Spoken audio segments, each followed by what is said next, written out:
Oui, salut. Du coup, nouveau format, l'émission étant en différé par rapport à d'habitude. La VOD, elle est tout le temps en différé forcément. Mais là, pour le coup, c'est quelque chose que j'avais enregistré en parallèle. Donc, début novembre, j'ai pu aller interviewer Carpenter Brut. Hein, ils ont été tous bien cool dans l'équipe. Et c'était le temps de faire le montage, de t'ouvrir une bière, de faire toutes ces conneries. Et là, maintenant, du coup, c'est prêt. Donc, moi, c'est marrant parce que j'ai un peu 2 mois, un peu plus de 2 mois de recul, de 3 mois de recul par rapport à l'interview. Et je regarde tout ce que je ne lui ai pas posé comme question parce que forcément, c'est une interview, mais c'est à la méthode Calmos. On fait pas une interview de journaliste, on fait une discussion plutôt. Donc là, ça a été vraiment sympa de pouvoir discuter avec lui. Le gars est super ouvert. Bref, si vous connaissez pas Carpenter Brut, vous savez pas ce que vous ratez.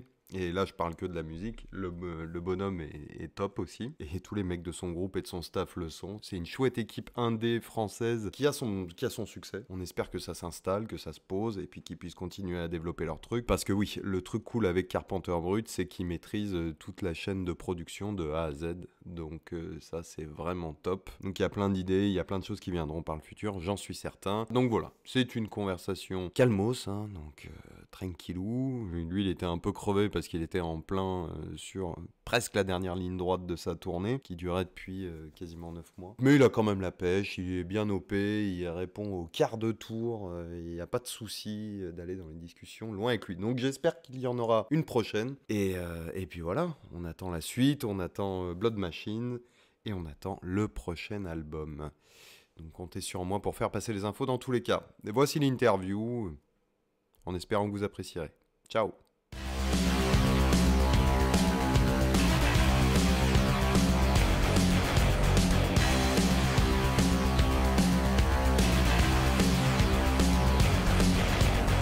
Avec un album sorti cette année, une énorme tournée sur 2 continents, une bande originale sur le feu, un album en préparation pour 2020, sans parler des remixes que tu peux faire à gauche et à droite, du label que tu co-gères, de ton contrôle sur la direction artistique du groupe et de ta vie de famille. J'imagine que la question la plus logique à poser, c'est qu'est-ce que tu as pensé de Red Dead Redemption 2?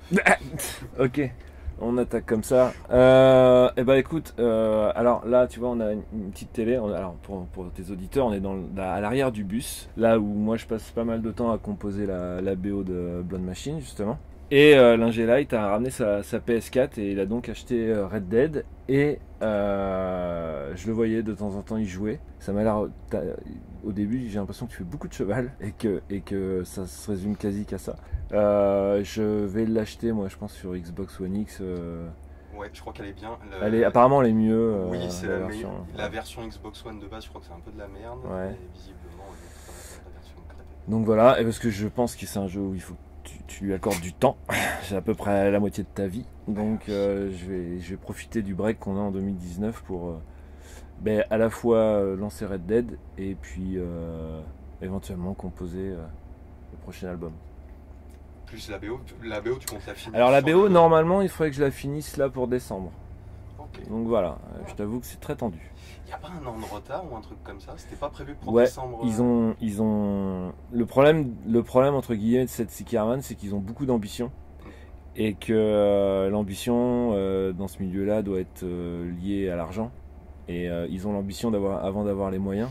Donc du coup ils ont été ralentis pour trouver des fonds. Il a fallu qu'ils trouvent des producteurs en plus du crowdfunding qu'ils ont fait. Il a fallu qu'ils trouvent d'autres producteurs pour rallonger de l'argent parce que leur plan, le plan des FX coûte énormément cher parce qu'à peu près chaque plan il y a un FX dessus, tu vois. Et donc ça veut dire que soit ils le faisaient eux-mêmes et le film sortait dans 20 ans, soit ils embauchaient des équipes, tu vois, des équipes, des teams FX pour compléter les plans, et du coup c'est ça qui les a vachement ralentis. Et puis évidemment tu connais la France au niveau du cinéma d'auteur. À partir du moment où il y a une navette spatiale, ça intéresse plus personne, quoi. Il faut que ça soit, je sais pas, que tu parles de la mort de ton enfant, ou il faut que ça, tu vois, pour que ça intéresse les producteurs, ou alors que tu sois Kev Adams pardon. Mais sinon ils s'en foutent. Et du coup voilà, il y a plein de choses qui font que ça ralentit la sortie. Mais le film est bien tourné. Ils ont bossé ils finissent les FX. Moi je finis la musique. Et j'ai aucune date de sortie. Je sais juste que moi je dois rendre ma copie pour fin décembre. Okay. Voilà. Après je pense que c'est avec les producteurs. Tu vois, ils vont voir ce qu'ils en font. S'ils le foutent en festival ou des trucs comme ça, ou si ils le vendent. Donc voilà, il y a a priori il y a un producteur américain qui a acheté pour le territoire américain. Ouais. Il y avait les mecs de, comment ça s'appelle là, Kung Fury, ou tu connais comme ça? Ouais, qui est producteur exécutif. Ouais, voilà, qui aidait surtout à l'époque du crowdfunding à faire parler du projet. Après, je sais pas trop comment il est impliqué autrement dans l'histoire en fait. Et puis je crois que lui il développe le film, donc ça se trouve il a autre chose à foutre aussi. Mais voilà, on va voir. Après, ça sera. Bon, j'ai vu le film à peu près 60 fois, je pense.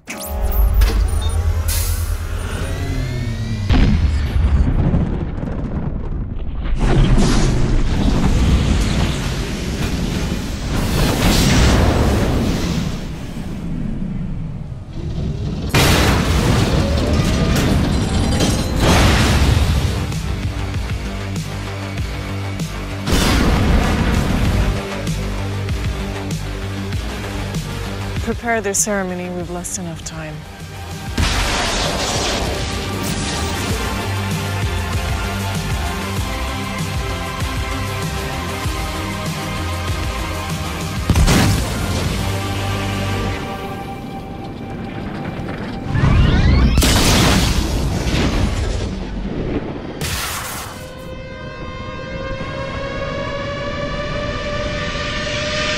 C'est pas ce à quoi les gens peuvent s'attendre, c'est autre chose, et c'est un peu moins tape à l'œil, je dirais, dans le sens hommage aux années 60, aux 80, comme pouvait l'être Turbo Killer.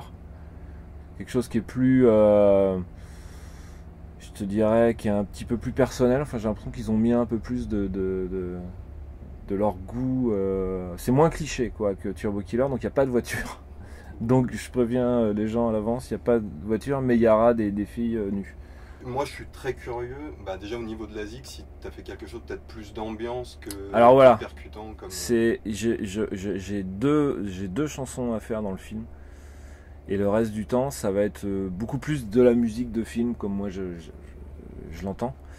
Donc pareil, au même titre qu'il ne faudra pas s'attendre à avoir des voitures, il ne faudra pas s'attendre à forcément du Carpenter Brut classique dans le rendu. Ça sera un peu différent. Il y a un petit peu de piano, il y a des violons, il y a des trucs que je fais pas habituellement. Devance sur des questions, c'est bien. Voilà, c'est bon, l'interview est finie. Voilà, merci, au revoir.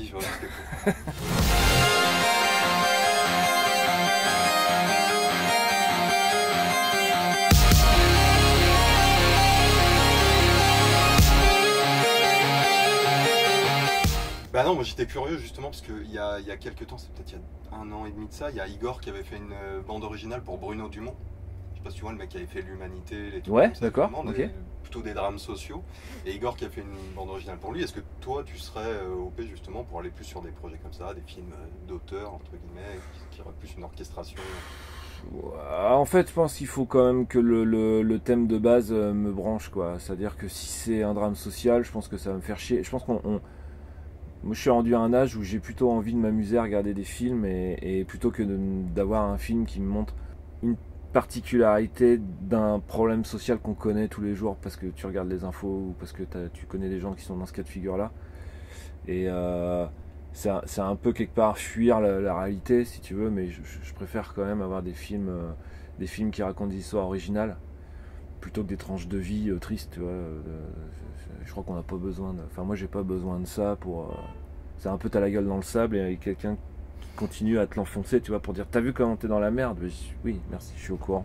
Donc voilà, après, je pense pas que de toute façon ces gens-là vont venir vers moi en premier, vu la musique que je pratique d'habitude.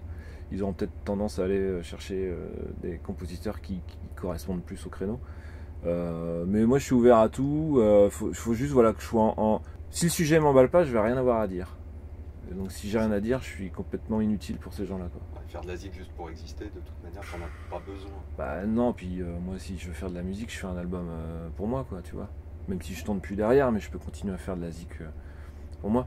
J'ai pas besoin d'avoir un autre support que ce que j'ai dans la tête pour composer quelque chose, quoi. Donc c'est pour ça que ce soit un film ou un jeu, c'est pareil si c'est un jeu à la SimCity, j'adore ce genre de simulation là, mais je vois pas ce que ma touche à moi pourrait apporter au jeu, quoi, tu vois. Voilà. C'est clair. Déjà, je trouvais c'était sur Hotline Miami, le fait que ce soit des zigs de Carpenter Brut directement plutôt que Fury où ça a été composé pour. Au bout d'un moment, j'avais beau adorer les zigs, au bout d'un moment, l'entendant en boucle, par la j'étais là, tête. je fais, putain. Ouais, t'en as marre. Bah, c'est que t'as qu'à être meilleur, hein. Oui. Parce que si tu passes 5 heures à faire le niveau, c'est pour ça que. Oui, bah alors Fury, je prenais plaisir à perdre. Donc, Ouais, c'est vrai que. Bah en plus, moi je suis de Montpellier, donc c'est vrai que le studio est de là-bas. Ouais. Les Game Bakers. Ouais. Et puis c'est vachement bien ce qu'ils ont fait. Et les zigs sont toutes cool en plus, c'est bien qu'il y a un bon. C'est assez varié, ouais. Il y a Toxic, Ranger, il y a. Wave Shaper, Danger. Ouais. Ou Danger, je sais pas comment faut dire. Il y a des chiffres aussi derrière. Ouais, ça c'est ces titres à lui, ils sont toujours un peu chelous, quoi. Les codes barres. Je sais pas, peut-être qu'il lance des dés pour trouver ses chansons. Oui, bah, c'était pas Perturbator qui avait fait un générateur de titres pour les morceaux de Carpenter. Ouais, c'était assez drôle. Bon, il a fallu quand même qu'on en discute face à face, quoi. Non, je rigole. Ça s'est bien passé. On sent très bien qu'il y a du conflit entre vous. Ah, ben grave, on s'est encore croisé au Summer Breeze. Bon, ça a été une bagarre rangée entre son équipe et la mienne, quoi. C'est Guns N' Roses et Nirvana, quoi. C'est le territoire, on défend notre territoire. Il faut pas trop lasser de la tournée, là, ça va ou fatigue peut-être? Bah, fatigue fatalement, parce que on a quand même fait depuis le début de l'année, parce que là, on est sur la deuxième partie de la tournée, mais on a quand même commencé en mars. J'étais à la 3e date, je crois, à Montpellier. Ouais. Donc, tu vois, depuis que tu nous as vus, on n'a pas arrêté. Donc, on va finir avec une centaine de dates cette année. Et je m'amuse à imaginer qu'on ne doit pas être beaucoup en France, artistes français, à tourner autant. Et l'année dernière aussi, parce que de toute façon, tu avais eu ce break. Ah bah depuis 2015 de toute façon. C'est ça, tu as eu le break de 4 mois pendant lequel tu as fait les artistes. Ouais, on a fait énormément de... Je crois qu'on a fait, à mon avis, on doit être à 200 dates en 2 ans et demi, 3 ans. 3 ans, on a commencé en janvier 2015, à Bordeaux, à la e-boat, je me souviens bien. Et après on avait fait le bateau phare, donc on se dit putain on va faire qu'une tournée de bateau, bientôt on va finir avec... Si c'est les tournées, les paquebots là où il y a les vieux là qui... Et on s'est dit on va finir avec Pascal, bon il est mort maintenant, c'est bien Pascal Sevran, hein. La chance aux chansons, tout ça. Oui. Ouais. Et on a fait, je pense qu'on a dû faire 200 ou 250. J'ai aucune idée du nombre de dates, mais. On peut pas compter, ça doit faire. Bah on compte sans trop compter, mais enfin quand même on compte les jours des fois, quoi. Mais je me rappelle que Ben m'avait montré son pass quand je l'avais vu à Montpellier. Il me fait bon bah tu vois là on est là, on a encore tout ça à faire avec le visage un petit peu livide. En fait, en même temps, on est musicien et puis quelque part, on fait quand même ça pour tourner aussi. Enfin, même moi, si à la base, quand j'ai fait Carpenter Brut, c'est hors de question que je monte sur scène. Tu l'avais fait au tout début, il me semble, j'avais entendu. J'avais fait 2-3 dates tout seul et c'était vraiment pas, c'était nul, quoi. C'était nul. Et mais bon, voilà. Après, quand tu commences à être un poil plus connu, il y a des gens qui commencent à dire quand est-ce que tu viens en concert? Puis après, au bout de 5, 10, t'as 100, 50, 200 personnes qui te demandent, tu dis bon bah allez, on va peut-être voir. Et ça vaut carrément le coup, moi je trouve, parce que je connaissais donc les EP, mais moi je crois que c'est vraiment après avoir vu en concert où je dis mais oui en fait c'est ça Carpenter Brut. Je trouve que ça cognait beaucoup plus d'un coup. Et ça rendait carrément bien. Et en plus je voyais les réactions. T'as failli dire ça rendait carrément mieux. Non, t'as failli, j'ai vu dans tes lèvres ont commencé à un M.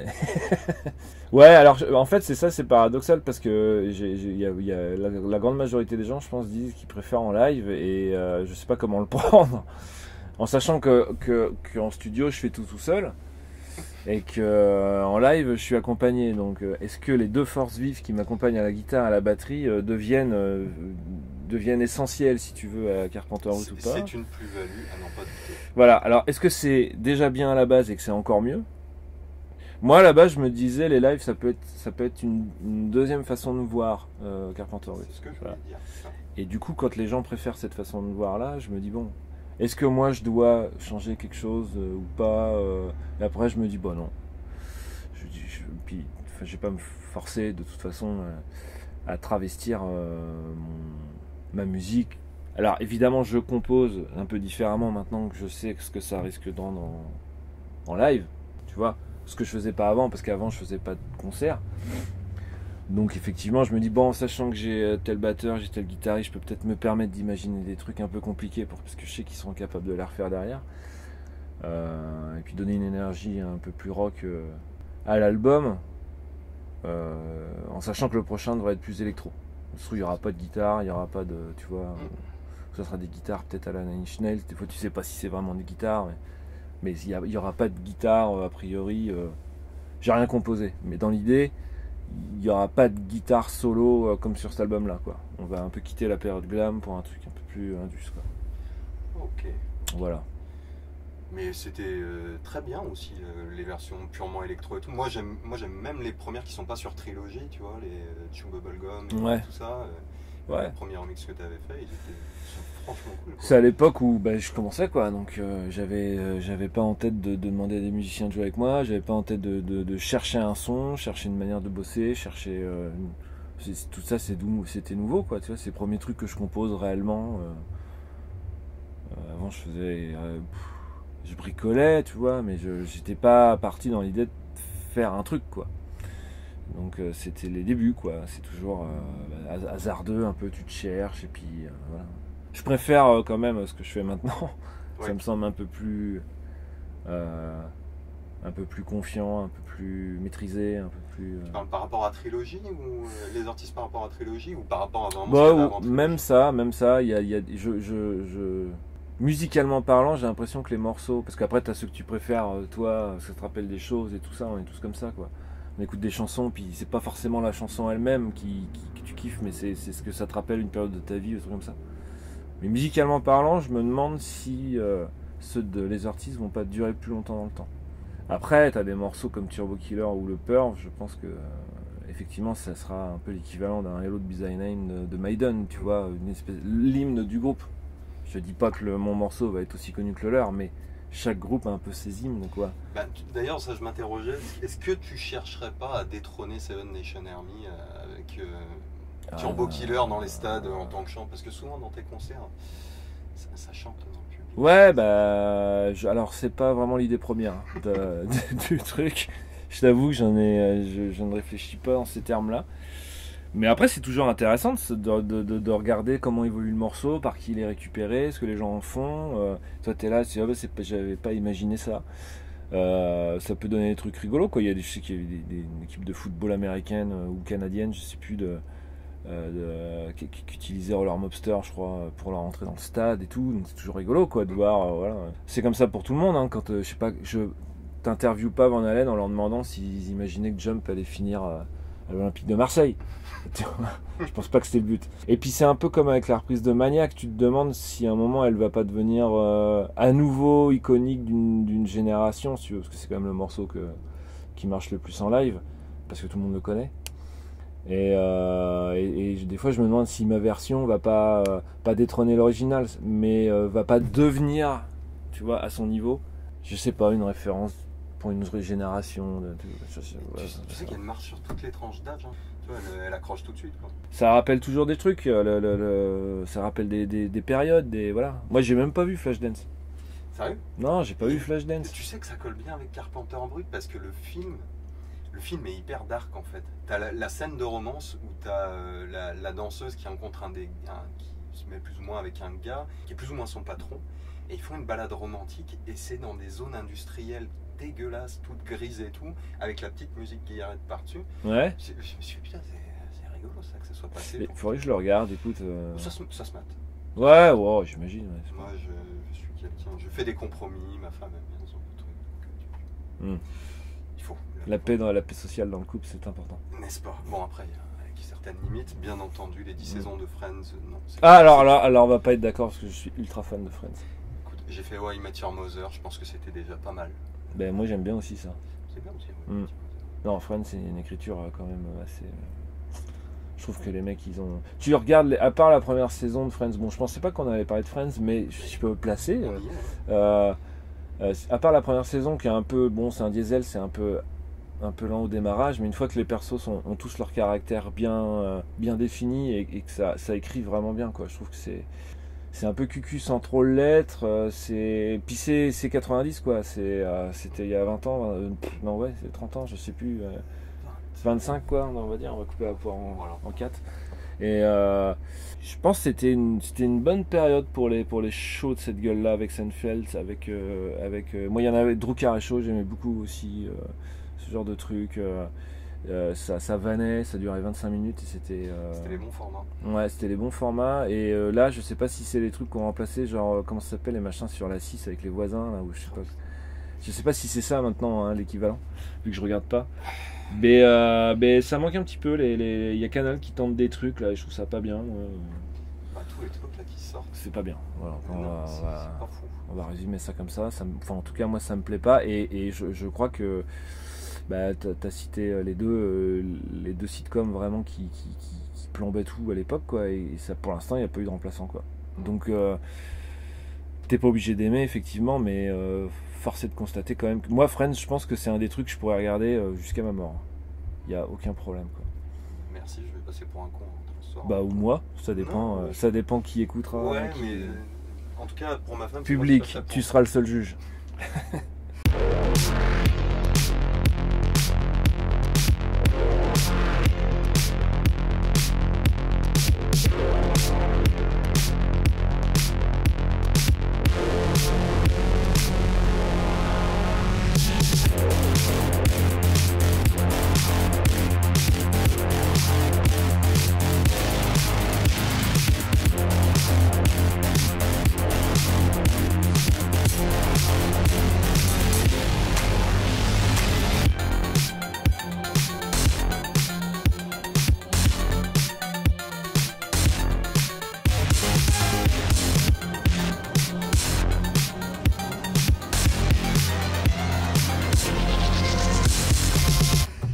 Puisqu'on est dans les plaisirs coupables, est-ce que Oui. toi, t'en as quelques un peu ciné ou... Plaisir coupable. Ciné ou série. Enfin, plaisir coupable, c'est un mot à la con. Non, mais je vois exactement ce que tu veux dire. Les trucs un peu honteux, mais qui sont. Ou les trucs mal compris, mais qu'il y a que toi qui as compris que c'était mortel et que c'est les autres les cons. Bah écoute, j'en sais rien, parce qu'après, en même temps, c'est tellement perso que. Au final. Je pense que déjà, on doit. Moi, je suis pas un gros cinéphile. Déjà, j'ai pas le temps de regarder j'ai pas le temps d'écouter de la musique, j'ai pas le temps de regarder les films. Donc nous, ce qu'on fait généralement, on bouffe de la série à gogo. Donc là, en série, je pourrais peut-être être un peu plus OP de savoir ce qui se passe, machin, parce qu'avec Netflix, OCS, même si je commence à préférer même la ligne éditoriale d'OCS à celle de Netflix. Netflix aurait tendance à un peu trop grand public. Et puis OCS, ils ont quand même réussi à pécho la licence HBO. Et bon, c'est quand même eux qui, en général, qui balancent les meilleures séries.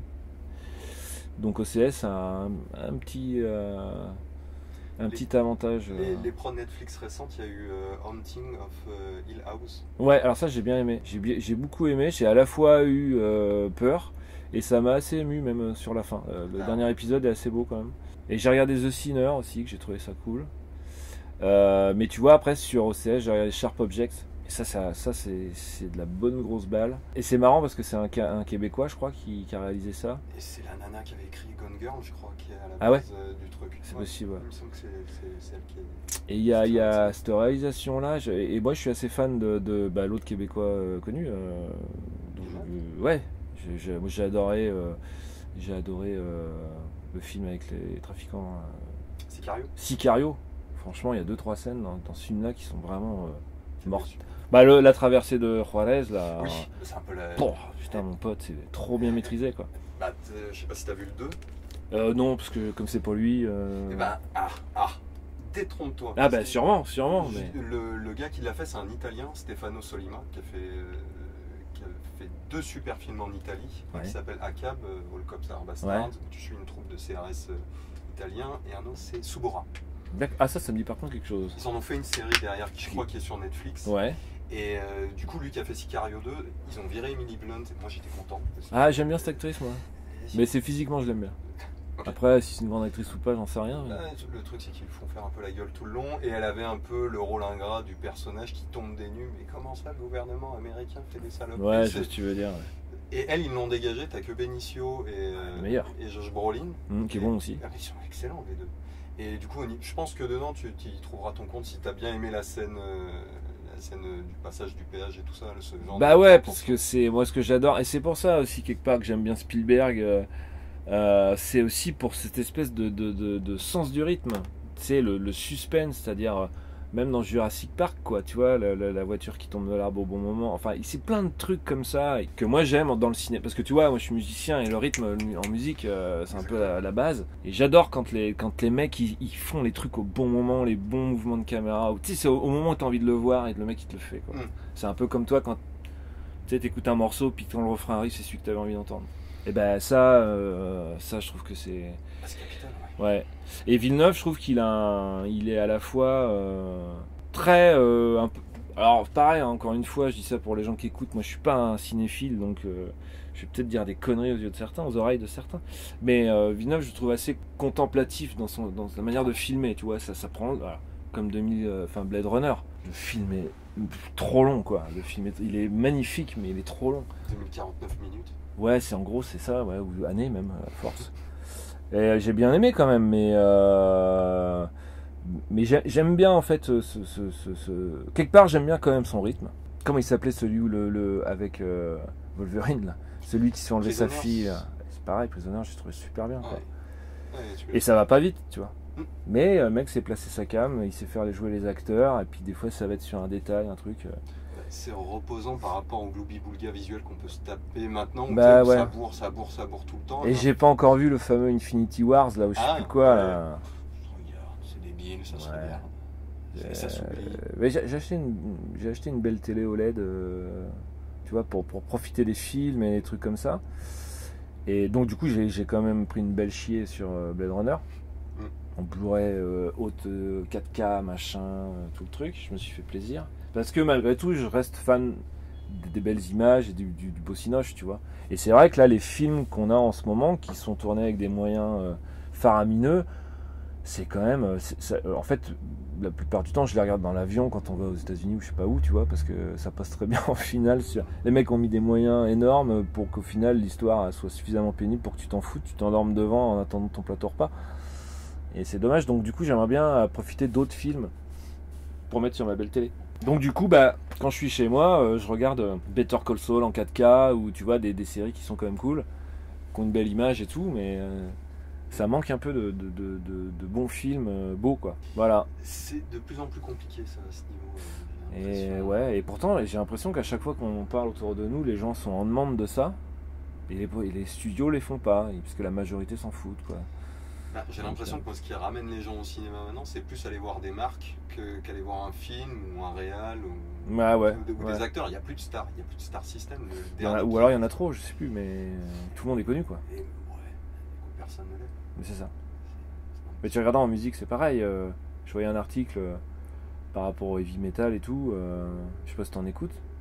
Ouais. Je peux, ouais. Mais il y avait un article, je sais plus si c'était dans Metal Hammer ou quoi, il dit qui va remplacer les Metallica, les AC/DC et les Maiden, tu vois, quand ces veaux plats vont arrêter, quoi. Il y a trop de monde, il y a trop. Alors en même temps, on n'a pas forcément besoin, si tu veux, de méga groupes, méga stars, mais je sais pas, ça reflète quand même une. Je parlais de génération tout à l'heure, tu vois, ça reflète quand même. Il y avait avant c'était les Rolling Stones, les Beatles, Pink Floyd, tu vois, ces gros groupes énormes. Maintenant c'est quoi? C'est Muse, Beyoncé et des rappeurs qui déboulent du jour au lendemain, qui sont toutes stars, tu vois, ou des Nicki Minaj. Qui sont rincés au bout de 4 ans parce qu'ils ont pris trop de drogue, quoi. Ouais. Ils se sont trop tatoués la gueule et ça s'infecte. Est-ce que la version, peut-être pas la version star, mais justement ce qui se passe avec Carpenter Brut, qui est quand même un groupe culte maintenant, qui est énormément apprécié par une communauté de gens qui semblent assez fidèles. Les concerts sont souvent complets et tout. À l'époque où vous pressiez vos vinyles, ça partait en un quart d'heure. Est-ce que maintenant revenir à une échelle plus petite, mais avoir des succès très forts, quoi, chez les fans? Ouais, mais alors tu vois, le succès très fort, moi je me pose souvent la question, est-ce que c'est un truc qui dure? Est-ce que ça va durer? C'est-à-dire, est-ce que nous, tous ces groupes là de la synthwave là, quand même, parce que tu vois, la vérité c'est que les derniers clips de Muse, les gens disent que c'est pompé sur Carpenter, mais ce qu'il faut savoir, la réalité c'est que Muse a demandé à Seth Ickerman de faire des clips.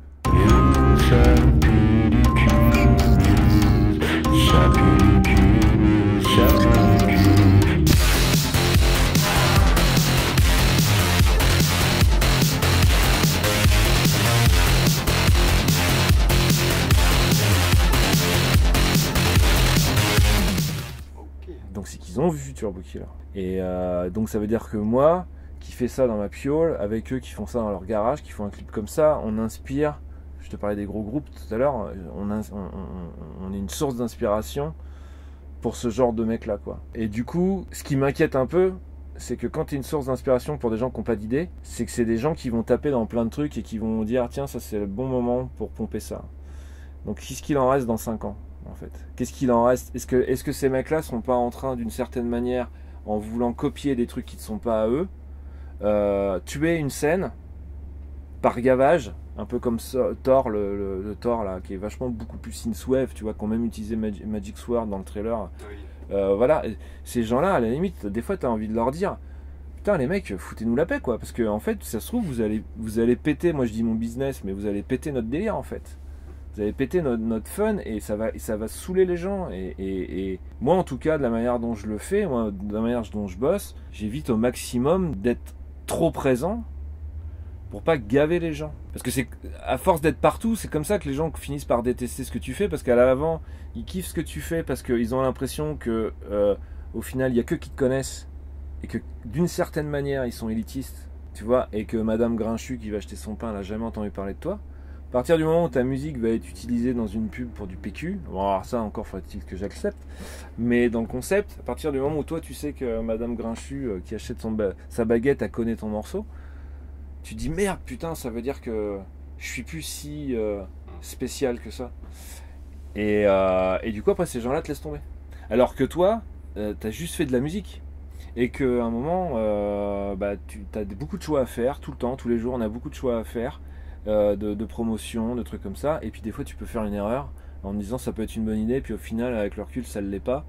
Et t'as grimpé la marche de trop qui t'a tordu la cheville et qui te fait perdre, tu vois. Voilà. Déjà, j'imagine que dans la scène, maintenant tu dois taper des retours où tu t'en prends plein la gueule, des trucs comme ça, le dernier album. Ouais, il y a des. Je sais pas quoi, mais un truc, moi, qui m'a fait mourir de rire, c'est quand vous avez sorti le clip de Maniac. Ouais. Où je me suis fait, putain, c'est un tube de l'été parfait, ça. Sauf que vous avez fait un clip avec des nichons et du sang de partout. Ouais, c'est ça. Et je me suis dit, c'est comme ça que je fonctionne en fait. Déjà, je donnerais pas aux gens ce qu'ils attendent. Et je savais qu'il y avait une grosse demande sur Maniac. Il y a plein de gens qui la demandent en version studio et tout ça. Et donc ils l'auront jamais. Tu vois, ils l'auront jamais. Et je me suis dit quand on a fait le montage avec Silver Strain, donc l'allemand qui fait toutes mes vidéos là, on s'est même pas posé la question de savoir si on allait utiliser ce clip là en termes promotionnels. C'était le meilleur truc à faire pour faire connaître Carpenter. C'était d'utiliser cette reprise-là avec un truc conventionnel pour que ça tombe dans les mains de Madame Grochu. Tu vois. Et au final, on s'est fait non, le clip va être violent et il sera bloqué sur YouTube. Enfin, il va être interdit au moins de 18 ans, etc., etc. C'est comme ça que je fonctionne. J'aime bien aller pas à contre-courant, mais j'aime bien titiller un peu les gens de temps en temps en leur disant mais si je vous donne ce que vous attendez, ça suffira jamais. C'est à vous de faire l'effort Et en cela, les artistes a été assez mal perçu parce que les gens voulaient entendre Turbo Killer ou Roller Mobster. Et moi, c'est ce que je dis à chaque fois, je les ai déjà fait. Pourquoi tu veux que je m'emmerde à les refaire, quoi? C'est quand les mecs attendent pas du. Parce que moi, au final, l'album, j'ai fait, oui, c'est un nouvel album de Carpenter Brut, en fait. Mais les autres existent toujours. Les autres existent toujours. Si t'aimes pas celui-là, tu peux écouter toujours l'ancien. Mais à la limite, si t'es si fan que tu veux bien me le faire croire, pas toi, mais je veux dire en général, les gens, si vous êtes si fan que ça, et ben à ce moment-là, vous prenez le temps d'écouter les artistes et de capter ce qu'il y a dedans, plutôt que de passer les pistes comme ça en disant ouais bof, il n'y a pas grand chose dans le dernier. Non, mais il n'y a pas grand chose auquel tu t'attendais. C'est-à-dire il n'y a pas ce que tu t'attendais en écoutant un nouvel album, mais il y a peut-être d'autres trucs que tu pourrais kiffer si tu prenais le temps de les écouter. Mais les gens zappent sans arrêt. D'ailleurs là je pense que tous les mecs qui ont commencé ton interview, il y en a 80% qui l'ont déjà arrêté parce qu'il est trop long. On aurait dû faire un snap mec avec yes cool salut. Tu vois, en ce moment j'en fais des vidéos d'1h15, je vois ce qui est écouté et tout. En général à 7 minutes les gens ils sont plus là quoi. C'est ça. Et tu as même maintenant des articles de presse où il y a, quand tu commences en dessous du titre, il y a la durée de lecture. Plus personne prend le temps. Et qu'est-ce qu'il y a? Je dois modifier ma musique parce que les gens prennent pas le temps d'écouter mes albums et ce qu'ils veulent juste c'est une version instrumentale d'un morceau que j'ai fait avec du chant ou une version de Maniac en studio. Je suis pas un supermarché, moi.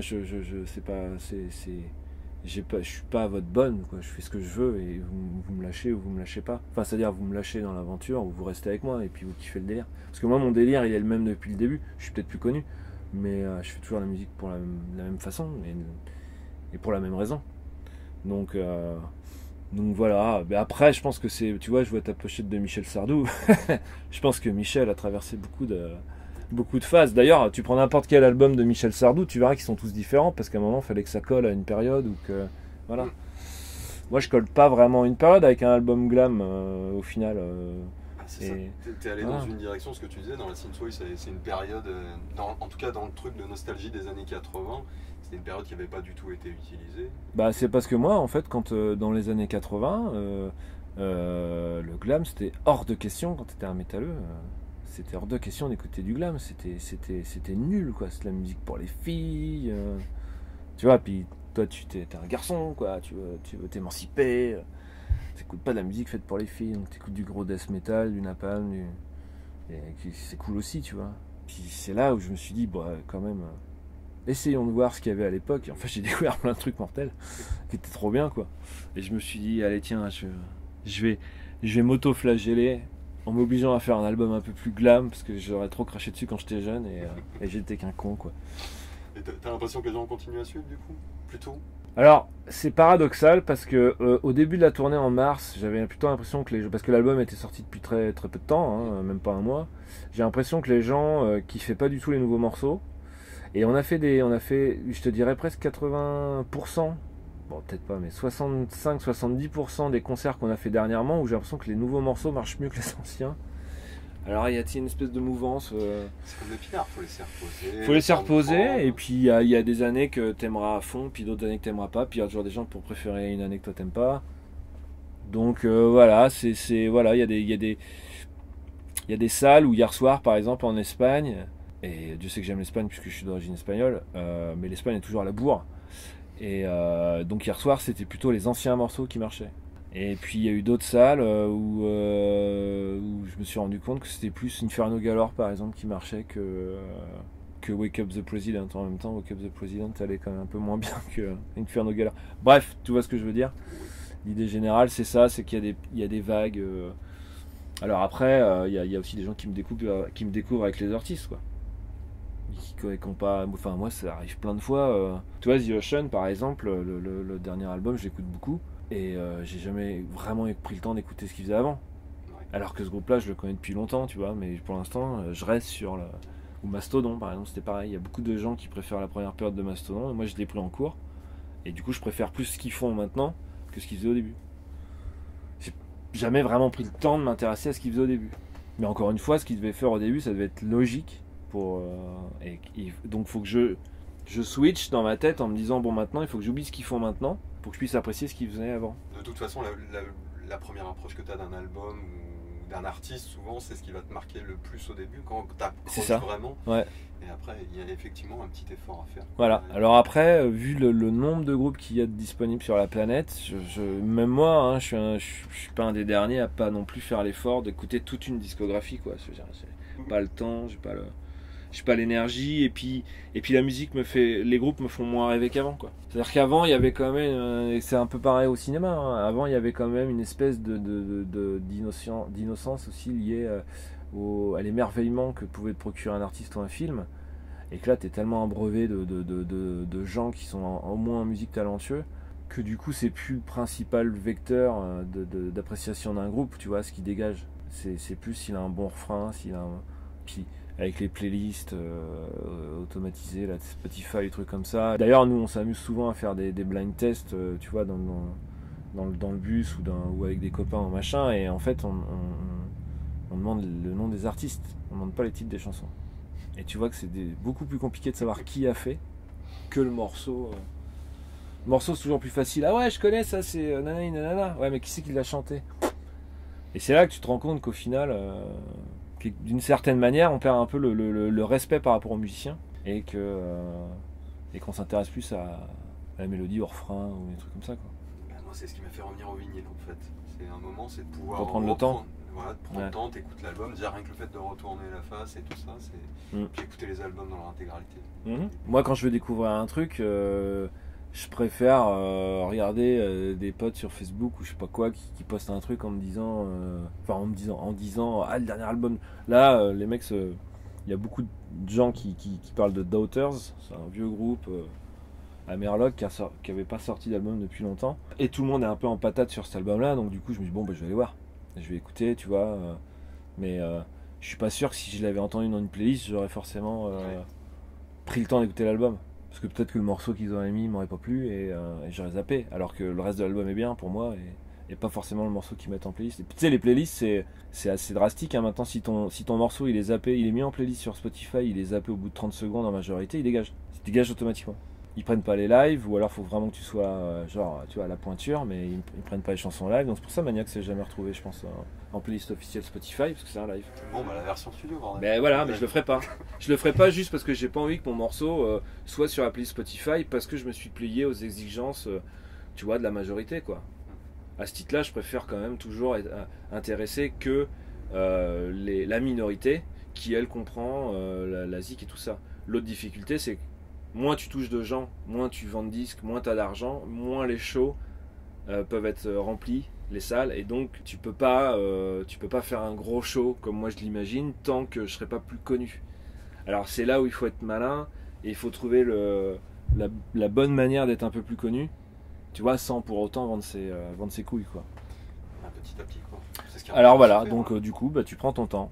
C'est long, on tourne énormément, on essaye de se faire connaître au max, parce qu'il y a toujours un mec qui te connaît, quand même 2 potes à lui, et dans l'eau il y a toujours un sur 2 qui aime bien, et voilà, ça prend du temps, c'est beaucoup d'énergie, beaucoup d'efforts, mais j'ai pas l'impression de voler tout ce qui m'arrive, quoi. Je suis pas un produit qui a été pris par un gros label, où les mecs ils versent 200, 300 000, 400 000 euros dessus pour être sûr que ça marche, et qu'ils s'exposent, et que voilà, moi je passe plus de temps à faire des interviews pour des gens comme toi que pour Télérama, tu vois. France Inter, j'ai fait France Inter parce que c'était à Paris, là, à Rock en Seine.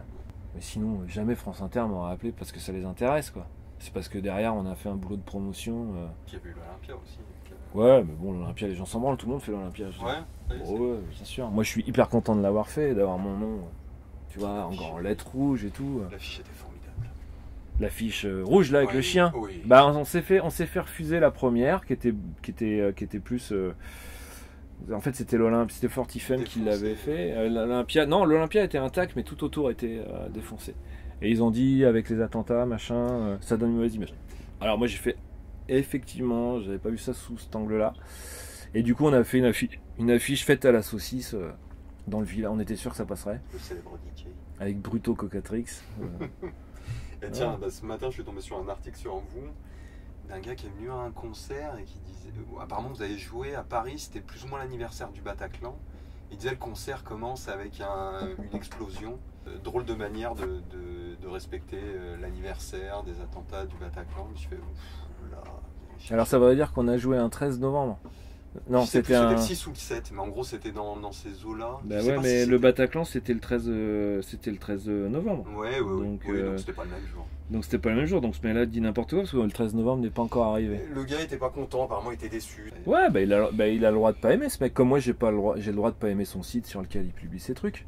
Parce que ça se trouve, moi je vais la lire la chronique, je vais en lire 2-3 autres, puis son style sera toujours le même, puis ça sera saoulant. Et puis il va aimer les trucs un peu tendance pop acidulé, sucré, pastel, électro-poupe, et voilà, et donc au même titre que lui il a le droit de pas aimer le concert ou ce que je fais, bah moi j'aime pas son site, et puis voilà, il n'y a aucun problème. Par contre faudrait que les gens ils arrêtent de voir le mal partout, parce que l'explosion en fait, même moi hein, j'y ai pensé quand on l'a fait, c'est juste qu'en fait l'explosion elle intervient au moment où le refrain reprend. Et je me suis dit ça va être marrant parce que les gens vont être prêts pour faire le refrain, ils vont se faire choper en plein air, tu vois, enfin en plein vol. Et d'ailleurs j'ai vu une petite vidéo sur Instagram où il y avait une fille qui se filmait en train de chanter et là du coup elle sursaute, fait ouais ça commence et tout. C'était ça le but. Donc le mec vient de tout mélanger avec le Bataclan, moi le Bataclan j'y suis pour rien, tu vois. Voilà. On jouait le même soir quand c'est arrivé et on a tous eu peur et moi je suis monté sur scène la semaine d'après avec Musicos, on a fait un concert en région parisienne une semaine après le Bataclan. On s'est forcément tous posé la question de savoir si on continuait ou pas. Et on a tous continué et on a tous eu peur. Et qu'ils viennent pas me casser les couilles en me disant que je rends pas hommage aux victimes, puisque je continue à faire des concerts. suite au Bataclan. Donc voilà, je trouve ça un peu déplacé de sa part. Et ce gars-là, il peut m'envoyer un message si je veux en discuter. Mais ça serait bien que ces gens-là confondent pas vie réelle et musique, tu vois. Parce que après, c'est un esprit un petit peu tordu. C'est-à-dire que le mec pense que je mets une explosion, quoi, dans le but de me foutre de la gueule des gens qui se sont fait tuer au Bataclan. C'est quoi son idée? idée? La sensibilité de penser que ça pourrait choquer des gens ou un centième du public qui viendrait, qui se dirait tiens. Ouais. Ça me rappelle. Mais alors à ce moment-là, dans mes vidéos, il y a beaucoup de filles nues qui se font tuer, donc ça veut dire que j'ai aucune sensibilité pour les femmes qui se font agresser et violer. J'encourage tous les violeurs de la terre à continuer leur travail. Ça veut dire que avant, j'avais une vidéo Game où il y avait un enfant qui se faisait fusiller aussi. Donc ça veut dire que moi-même, étant père, je n'ai aucun amour pour déjà mon fils et pour les autres enfants. Voilà.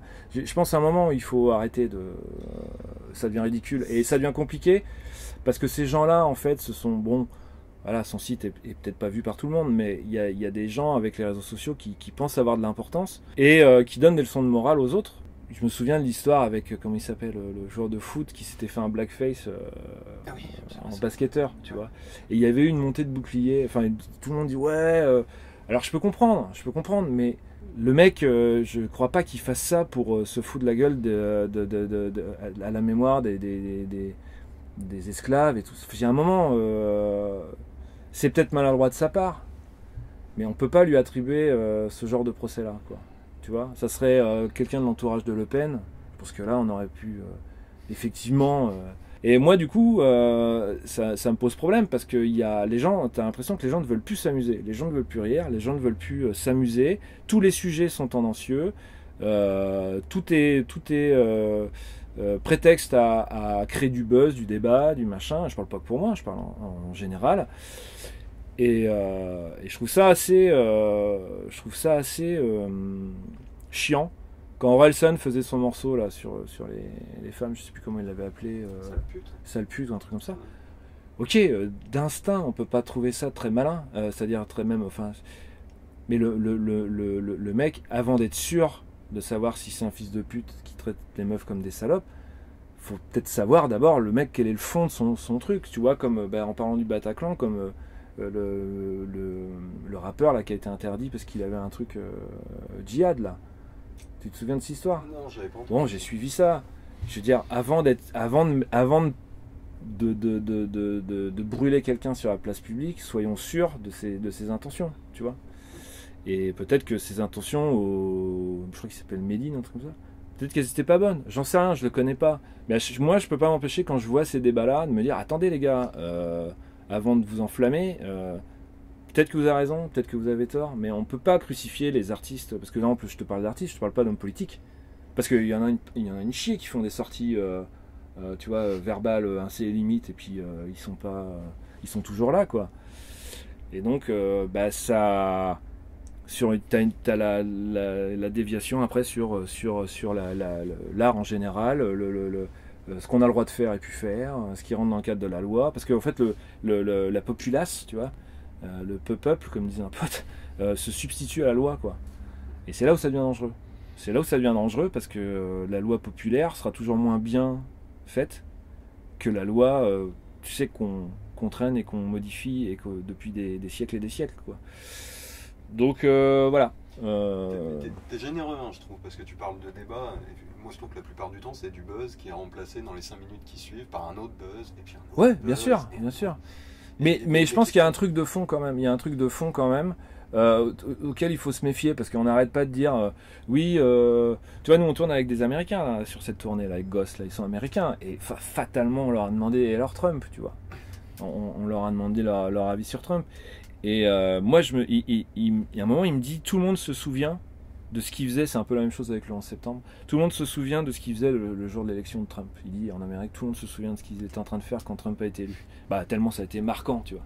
Il dit moi je m'en souviens. Moi, je me souviens de ma femme qui est arrivée en rigolant. Enfin, mais tu sais, rigolant en même temps, en se disant putain, mais ça va être la merde, quoi. Et bah, Trump, tout le monde l'a pris pour un bouffon. Oh, ouais, mais non, mais t'inquiète, mais il peut pas gagner, il peut pas. Et puis il a gagné, tu vois. Et donc il y a toujours des trucs que tu sens arriver, et puis il y a toujours des gens pour dire mais non, mais t'en fais trop, mais t'inquiète pas, machin. Et là, moi, sur la liberté d'expression artistique, face à une voix populaire, après le coup du Bataclan et du rappeur là, qui voulait jouer, je trouve, moi, personnellement, que c'était pas bien vu de la part de la programmation de le faire. Mais je me dis qu'en même temps, s'ils l'ont programmé là-bas, c'était peut-être justement parce que le rappeur avait de bonnes intentions. Les mecs sont pas complètement débiles non plus, je pense que le programmateur du Bataclan savait à quoi s'attendre, et que lui, il avait pris sûrement le temps d'écouter. Mais après, du point de vue des familles, bah, tu peux comprendre que c'est chelou, quoi. Qu'un mec qui parle de djihad, parce que le djihad, c'est pas forcément tuer les blancs. Hein, ouais. Et tu peux comprendre que les gens disent merde, moi j'ai perdu mon fils ou ma fille qui venait voir un putain de concert de rock, et tu peux comprendre que les gens le prennent mal. Donc je pense que c'était pas bien vu, même si l'intention pouvait être bonne. Je pense que c'était pas bien vu parce que tu peux pas substituer l'image que cette date-là peut véhiculer en termes d'apaisement, machin, à la douleur d'une famille qui a perdu. Tu vois. Donc voilà.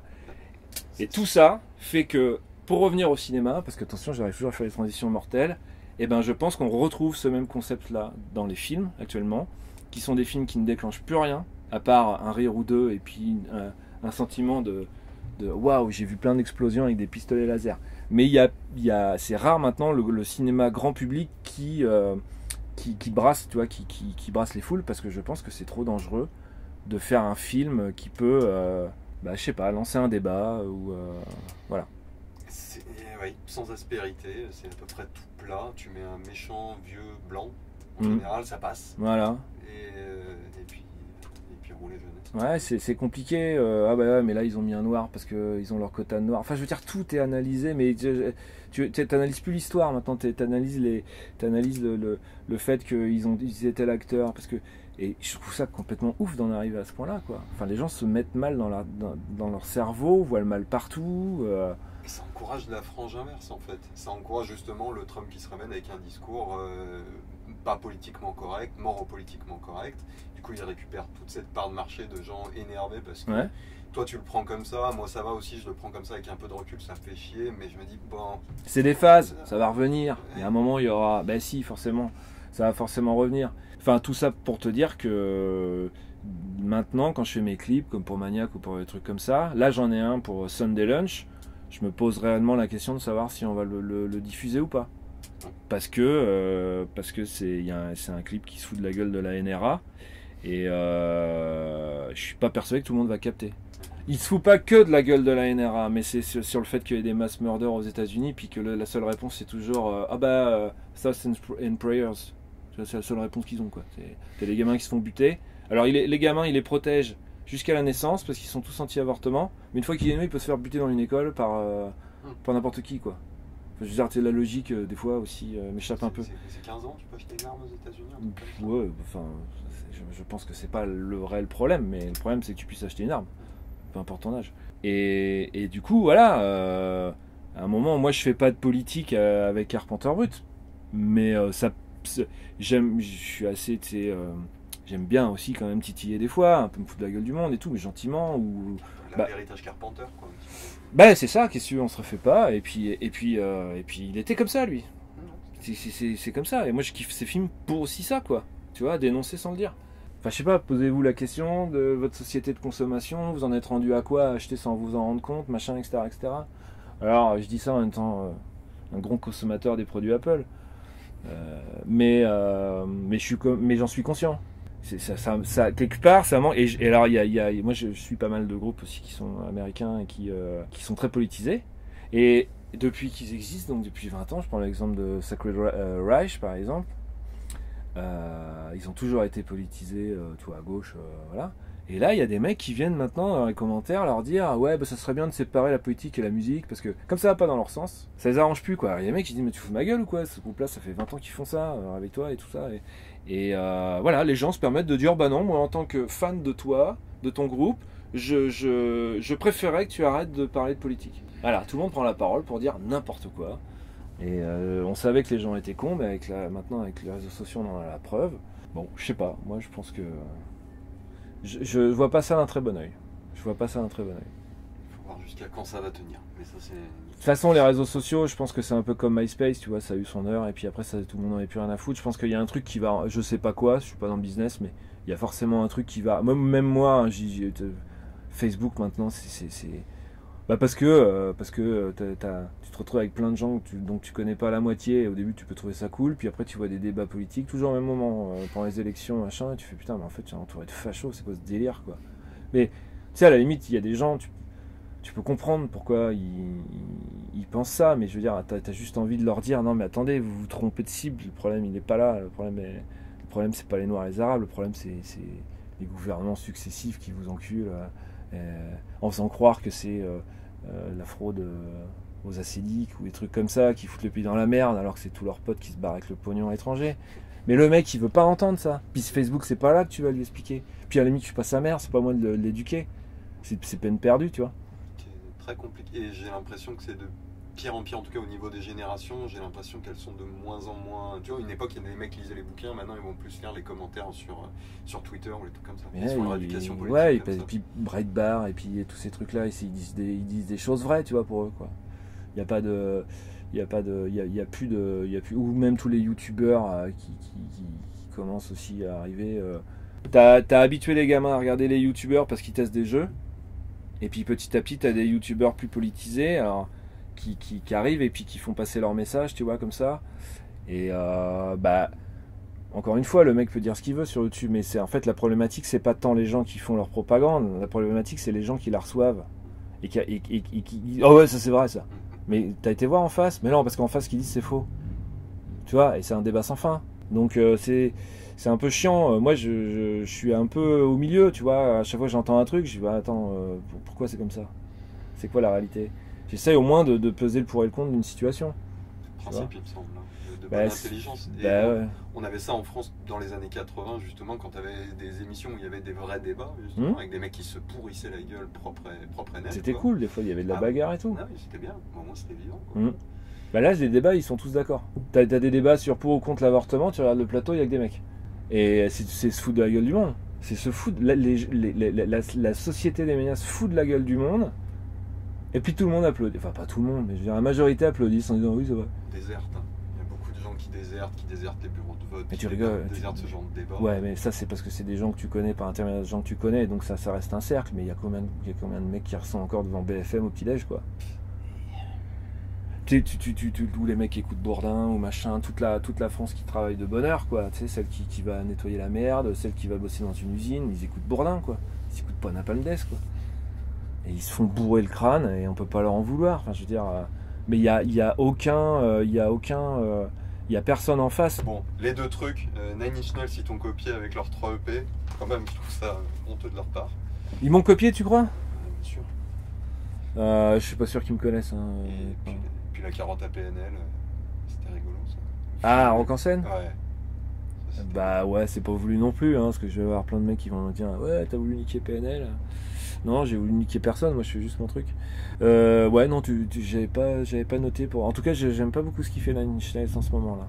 Les derniers? Ouais, je suis pas très fan. Peut-être il faudrait que je prenne le temps de les réécouter, évidemment, et puis d'essayer de capter où il veut en venir, parce que c'est quand même un mec talentueux, donc il y a forcément un moment. Mais c'est comme le dernier Deftones, tu vois. Le dernier Deftones, j'ai essayé plusieurs fois de rentrer dedans et il y a rien à faire. Ça passe pas et je comprends pas. Je suis un vieux con, moi, après Round de Fer, j'arrive plus. Oh bah pourtant celui qui était avant là, Cousin no Can là, bah ouais, Pony aussi déjà. Je sais, mais tout le monde me le dit, mais j'arrive pas. Un mot pour la fin, un mot. Oui, bah ne baissez pas les bras, hein, je veux dire, c'est pas parce que j'ai parlé pendant 3 quarts d'heure de trucs qui me plaisaient pas que c'est grave, c'est juste une passe et puis voilà, il faut. Sinon, bah non, continuez à kiffer ce que vous voulez, enfin vivez votre vie. Faites pas chier les autres. Faites pas chier les autres, ouais, surtout. Ouais. Venez pas me faire chier pour une version studio de maniaque. Il n'y en aura pas. Voilà. Et voilà. C'est comme ça.